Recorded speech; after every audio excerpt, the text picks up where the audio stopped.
आज हम पढ़ेंगे मुहावरे। क्या पढ़ेंगे? मुहावरे। मुहावरे क्या होते हैं? जो हम भाषा बोलते हैं उस समय अपने भावों को, यानी अपना जो अर्थ है, जो भाव है, उसको कैसे विशेष रूप से प्रभावशाली बनाया जा सकता है। प्रभावशाली बनाया जा सकता है, यानी कह सकते हैं अपनी लैंग्वेज अट्रैक्टिव हो, यानी आकर्षित बन सके। कैसे हम सरल तरीके से कम बात में अपनी बात सामने वाले को कह सके। तो यही इसकी खासियत है। क्या है? मुहावरे कुछ कम से कम शब्दों के मेल से बने होते हैं, यानी ऐसी उक्ति है, उक्ति कह दो, कथन कह दो, ऐसी उक्ति है जो चमत्कार उत्पन्न करती है। क्या करती है? चमत्कार उत्पन्न करती है। ये ऐसा चमत्कार है जिससे हम उसके अर्थ को, यानी उसके भाव को, उसके अर्थ को विशेष तौर पे समझते हैं, जिसका अर्थ विशेष अर्थ में निकलता है, जिसका मीनिंग विशेष अर्थ को प्रकट करने के लिए निकाला जाता है। ठीक है? तो वैसे मुहावरे सरल नहीं होते, लेकिन उसके अर्थ को सरल बना देते हैं। और ऐसे लैंग्वेज में जब वो मुहावरेदार भाषा का प्रयोग करते हैं तो वो बात सामने वाले को आसानी से समझ आ जाती है, और उसमें कम से कम वाक्य, कम से कम शब्दों का प्रयोग करके हम अपनी बात को समझा सकते हैं। तो अट्रैक्टिव लैंग्वेज है, कठिन शब्द होंगे लेकिन आसानी से समझ जाने वाली बात होती है, विशेष अर्थों को प्रकट करने वाली बात होती है, जिससे क्या होता है, आपका मैटर, आपके भाव, आपके विचार प्रभावशाली लगते हैं। लोगों को आपकी बातें जो है वो लोगों की तरफ अट्रैक्टिव रहती है, यानी आकर्षित करती है आपकी बात। तो ये खास तौर पे आपकी कुल मिलाकर आपके ज्ञान पर डिपेंड करता है। किस पर? ज्ञान पर। तो आपकी नॉलेज कितनी है, आप उसका प्रयोग व्यवहारिक बातों में कैसे करते हैं, आप अपने जीवन में मुहावरेदारी भाषा का प्रयोग करते हैं। जैसे मान लीजिए सास और बहू की लड़ाई होती है, तो उसमें क्या होता है कि कोई बात सीधे सीधे ना करके टेढ़े टोन में कहना। ठीक है? तो वो क्या बन जाती है? अगर परंपरा बन जाती है, पीढ़ी दर पीढ़ी उसको रिपीट करते, तो वो लोकोक्ति हो जाएगी, कोई सेंटेंस के तौर पे हो जाएगी। लेकिन यहाँ बात कर रहे हैं मुहावरे, जिसमें पूरा वाक्य तो नहीं होगा, उस वाक्य का कुछ छोटा सा अंश होगा जिसमें चमत्कारी बात विशेष तौर पे कही जाएगी, यानी विशेष अर्थ को प्रकट करने के लिए मुहावरे का प्रयोग किया जाता है। ठीक है? आ रहा है समझ में?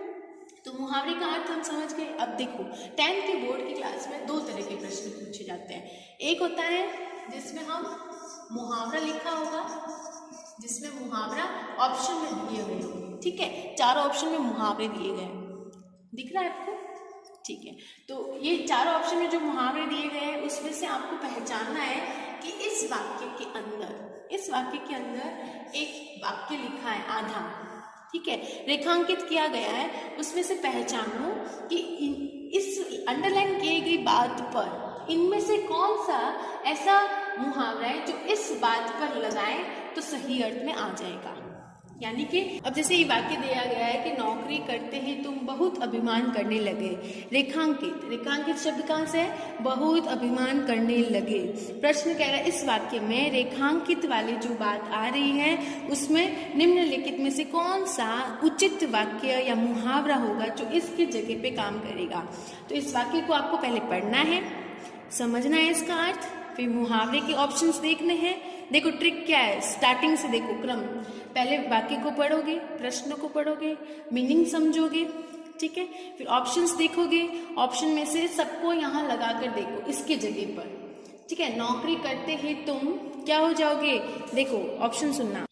ऑप्शन में अगर मुहावरा आता है, जैसे मान लीजिए आग में घी डालना, एक जगह लिखा है आग में घी डालना, दूसरी जगह लिखा है आसमान से बातें करना, तीसरी जगह लिखा है आसमान पर चढ़ना, या चौथी जगह लिखा है कि आंखें फेर लेना।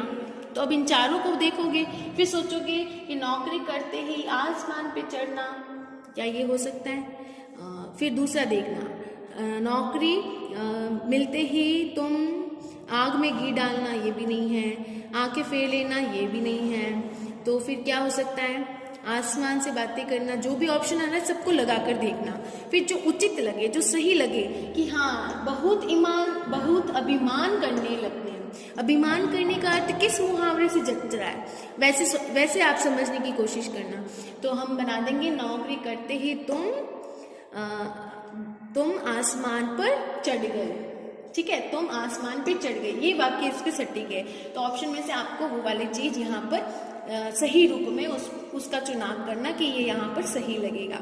ये रेखांकित वाला पूछ सकता है, एक पूछ सकता है कि इसका अर्थ बताओ, अर्थ पूछ सकता है। जैसे मुहावरा लिख दिया गया है, मान लीजिए आंखों से गिरना, आंखों से जैसे आपने बताया यहाँ पर कि आंखों से गिरना, इसमें से ऑप्शन दिए जाते हैं। मान लीजिए कोई कोशिश बाकी न रखना, लोभ न जगना, अच्छा न लगना, अपना काम निकालना। तो 4 ऑप्शन जो दिए गए उसमें से आप अर्थ को देखोगे, ध्यान क्या रखोगे, आपको वो सही पढ़ने में आना चाहिए, सही मीनिंग में आना चाहिए, यानी आप उसको सही तरीके से समझोगे। अगर आपने सही समझा और सही तरीके से देखा तो वो आपका आंसर राइट ही होगा, रॉन्ग कभी नहीं होगा। वो आंसर आपको पूरे मार्क्स मिल जाएंगे क्या, 2 चीज़ों का ध्यान सही से रखा तो।